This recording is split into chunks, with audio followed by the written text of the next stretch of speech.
स्वागत है आपका। आपके साथ मैं हूं स्तेश नैन मोर। बुलेटिन की शुरुआत करेंगे बड़ी खबर के साथ। सोनीपत बड़ा डबल मर्डर में बड़ी कामयाबी हासिल हुई है पुलिस को। आरोपी कोच पवन और सचिन को गिरफ्तार कर लिया है। पहलवान निशा और उसके भाई की हत्या का इन दोनों पर आरोप है। दिल्ली पुलिस ने द्वारका से इन दोनों को गिरफ्तार किया है। सोनीपत पुलिस ने दोनों पर 1 लाख रुपए का इनाम रखा था। हत्याकांड के बाद से ही ये फरार थे, लेकिन बड़ी कामयाबी सोनीपत डबल मर्डर केस में आरोपी कोच पवन और सचिन को गिरफ्तार कर लिया गया है, जिन पर 1 लाख रुपए का सोनीपत पुलिस ने इनाम रखा था। पंचायत ने भी पुलिस को अल्टीमेटम दिया था 24 घंटों के लिए, लेकिन उससे पहले दिल्ली पुलिस ने यह कामयाबी हासिल की है। पहलवान निशा और उसके भाई की हत्या का इन दोनों पर आरोप, जिन्हें दिल्ली पुलिस ने द्वारका से गिरफ्तार किया। और जानकारी के साथ दिल्ली से मेरे सहयोगी शंकर आनंद जुड़ गए हैं। शंकर, एक बड़ी कामयाबी, जरूर सोनीपत पुलिस के हाथ नहीं लगे आरोपी, लेकिन दिल्ली पुलिस ने दोनों को गिरफ्तार कर लिया। कैसे और कहां पर यह गिरफ्तारी हुई? निश्चित तौर पर देखिए, जिस तरह से दिल्ली पुलिस की स्पेशल सेल ने एक बड़ी कार्रवाई को अंजाम देते हुए इन दोनों आरोपियों को गिरफ्तार किया है और इसके बारे में बताया गया है कि पवन बारात सिर्फ कोच के नाम से जो शख्स है उसको गिरफ्तार किया गया है, और दूसरा जो आरोपी है उसका नाम सचिन दहिया है, जो सोनीपत का रहने वाला है। और इन दोनों के पास से जिस तरह से आर्म्स भी बरामद हुए हैं, जो सचिन दहिया है उसके पास से भी आर्म्स बरामद हुआ है, और जो बारात पवन है, पवन के पास से भी एक रिवॉल्वर बरामद किया गया है। हालांकि वो लाइसेंस उसका है। तो अब जिस तरह से इन लोग को हरियाणा पुलिस तलाश रही थी, और जिस तरह से एक कहा जा सकता है कि दिल्ली पुलिस और हरियाणा पुलिस के बीच में पिछले काफी समय से एक बेहतर कोऑर्डिनेशन एक देखने को मिला है कि अगर दिल्ली का कोई आरोपी अगर हरियाणा की ओर जाता है तो उसके बाद तुरंत वहां से सूचित किया जाता है, और अगर हरियाणा से अगर कोई किसी आरोपी का दिल्ली में आने की अगर जानकारी मिलती है तो उसके बारे में जानकारी दी जाती है। तो शायद इसी का तकाजा है कि इन दोनों को जल्द से जल्द गिरफ्तार किया गया। गिरफ्तारी करने के बाद इसे आज कोर्ट में पेश किया गया।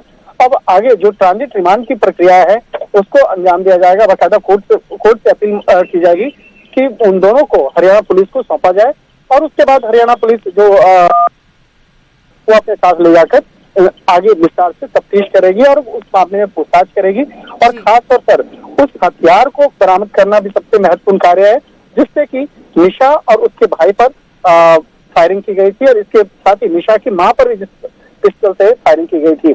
और हथियार को बरामद करना, और इसके साथ ही वो किस मसले को लेकर भगदड़ हुई आपस में, जिसकी वजह से ये गोली चलाना पड़ा। बिल्कुल, इस पूरे मामले में तमाम सवाल हैं जिनके जवाब तलाशने की कोशिश सोनीपत पुलिस जरूर करेगी। शुक्रिया आनंद तमाम जानकारी के लिए। तो बड़ी खबर आपको बता रहे थे, सोनीपत में डबल मर्डर केस में अब बड़ी कामयाबी हासिल हुई है। दोनों मुख्य आरोपियों को पुलिस ने गिरफ्तार किया है। दिल्ली पुलिस ने यह कामयाबी हासिल की। दिल्ली के द्वारका से दोनों की गिरफ्तारी। आपको बता दें कि पहलवान निशा, उसके भाई और मां पर जानलेवा हमला हुआ था, जिसमें निशा उसके भाई की मौत, जबकि उन दोनों की मां अस्पताल में इलाज करवा रही है, और पिता ने काफी बड़े गंभीर आरोप इस मामले में लगाए थे। अगली बड़ी खबर, अंबाला रेलवे स्टेशन को बम से उड़ाने की धमकी दी गई है। लश्कर तैयबा के नाम से धमकी भरी चिट्ठी आई है। अलग अलग रेलवे स्टेशन को उड़ाने की धमकी दी गई है। 26 नवंबर और 6 दिसंबर को बम धमाके की धमकी इस चिट्ठी के माध्यम से दी गई है। यमुनानगर, शिमला, चंडीगढ़ रेलवे स्टेशन को उड़ाने की धमकी भरा ये पत्र मिला है। अंबाला मंडल की डीआरएम को ये पत्र भेजा गया है। हरियाणा के रेलवे स्टेशनों को उड़ाने की धमकी इस पत्र के जरिए दी गई है, और लश्कर तैयबा के नाम से ये पत्र लिखा गया है।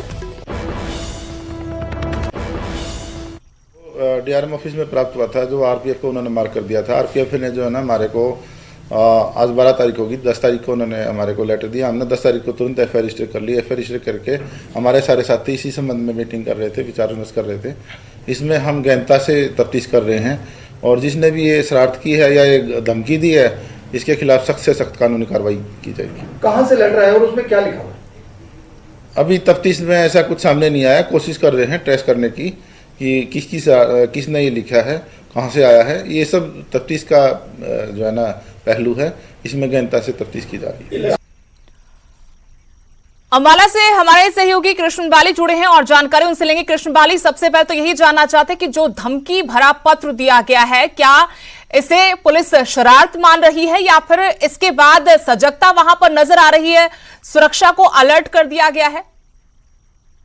हाँ बिल्कुल, इसको पुलिस, हालांकि पुलिस एक समय में, क्योंकि पहले भी अम्बाला को इस तरह के लेटर मिलते रहे हैं, लेकिन पुलिस इसको कभी भी ज्यादातर इस बार जो मामला है वो बड़ा सीरियस ले रही है, क्योंकि सिविल पुलिस में मामला पहली बार दर्ज हुआ, उससे पहले रेलवे पुलिस ही इसमें मामला दर्ज करती थी, क्योंकि इसमें कई बाहर के भी स्टेशनों वगैरह का नाम दिखा गया, इसलिए आरपीएफ ने इसको मामला थाना पड़ाव के अंदर जमा दर्ज करा दिया। पुलिस इस समय, उनका कहना है, अगर एसएचओ की बात माने तो उन्होंने कहा है कि इसमें हमने अलग अलग टीमें बना दी है और लगातार पुलिस में जांच भी कर रही है, क्योंकि खत को लेकर भी वो पोस्ट ऑफिस गए थे और पोस्टमार्टम से इसकी जो पोस्टमास्टर है उनसे बात भी की, इसके लेटर की जांच भी की, जो मोहर वगैरह लगी हुई है सब कुछ पता लगाने की कोशिश कर रही है। इस मामले को बिल्कुल सीरियस ले रही है पुलिस और अभी तक बिल्कुल कोई इसमें कोई मजाक नहीं समझती, कोई कुछ नहीं समझती। उनका कहना है कि चाहे किसी ने मजाक में लिखा या कुछ भी लिखा है, लेकिन फिलहाल वो सीरियस ले रही है और इसमें पूर्ण रूप से इसको जांच कर रही है और कोशिश पूरी यही रहेगी कि उसकी तह तक जाए जिसने ये खत लिखा है। जी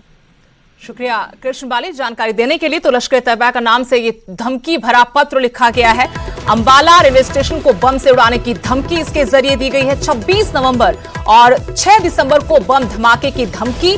इसके बाद से पुलिस भी अलर्ट पर है। पूरे मामले की तफ्तीश की जा रही है, तह में जाने की कोशिश की जा रही है कि आखिर इसके पीछे कौन है, इसकी पीछे जो मंशा है उसका पता लगाने की कोशिश हो रही है। क्या ये शरारत में की गई घटना है या फिर वाकई में किसी ने ये धमकी दी है? अगली बड़ी खबर का रुख करेंगे। हरियाणा में डेंगू का हॉटस्पॉट बन गया है फतेहाबाद। सबसे ज्यादा डेंगू के 880 मामले फतेहाबाद से ही सामने आए हैं। हालांकि पंचकुला में भी डेंगू का कहर जारी है। 768 केस पंचकुला से सामने आए हैं और इसी के साथ फतेहाबाद के बाद पंचकुला दूसरे नंबर पर है। फतेहाबाद में डेंगू का कहर थम नहीं रहा। फतेहाबाद में रोजाना 20 से 22 मामले डेंगू के सामने आ रहे हैं। यूं तो पूरे हरियाणा में इस वक्त डेंगू का कहर जारी है, लेकिन सबसे ज्यादा चिंताजनक हालात फतेहाबाद के, जो डेंगू का हॉटस्पॉट बन चुका है। यहां पर 880 मामले सामने आए हैं। दूसरे नंबर पर पंचकुला, जहां 768 केस आए हैं। फतेहाबाद में डेंगू का कहर जारी है तो बाकी जिलों में भी हालात ठीक नहीं है।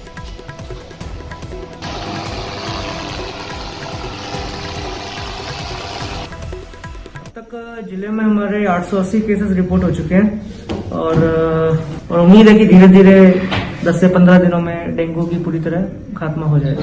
तो शुरू होने से पहले ही लोगों को इस बारे में जागरूक कर रहे हैं कि जो डेंगू का जो मच्छर है वो साफ पानी में पनपता है, तो अपने घर के आसपास या घर के अंदर कहीं पर भी साफ पानी ना खड़ा होने दें।